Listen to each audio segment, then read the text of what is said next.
Ayun na nga mga Mima, kita nyo naman po itong post or comment na ito. So, totoo kaya ito, no? Mga Mima, kasi ang dami din kasing nagkakalat na fake news pwedeng i-AI.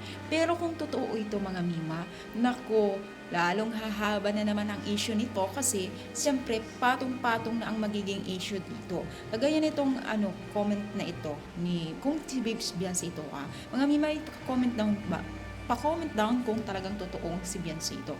Kung si Beyonce man ito mga Mima, nako, talamak na naman ang buzzer niyan. Sa totoo lang yan mga Mima, ay talagang pagtutulungan na naman ito. Kaya ang sinabi niya, hindi kayo titigil. Kaya nga ako gumawa ng YouTube channel para yung ipagtanggol na yung sarili. At yun nga, sabi maging pinagkakakitaan daw sila at karma na ang hustisya para sa kanila.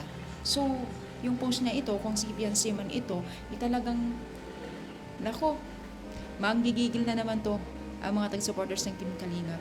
Kasi, ang gusto lang din naman kasi ng mga taga-supporters ng Team Kalingap ay manahimik na rin siya or tanggapin na lang or marunong din tumanaw daw sa kanya o sa nang itulong nila Kalingap Rob. Siyempre, ang pinagigiit naman niya kasi nila ay galing si sponsor. Yes, galing naman yun talaga si sponsor. Pero sagot naman ng mga netizens, hindi sila mabibigyan ng sponsor kung hindi dahil sa Team Kalingap at hindi rin sila makikilala or siya kung hindi rin sa Team Kalingap.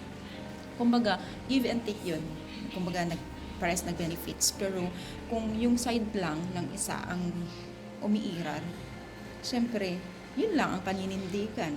Ang mangyayari yan, gulo or magkakabuhol-buhol ang issue niyan at lumalaki niya. Pero sana naman guys pumupa na. Sa ngayon talaga ay hindi natin mapipigilan yung mga first na issue na iyan. No? Pero dadating at dadating naman na uupa yan.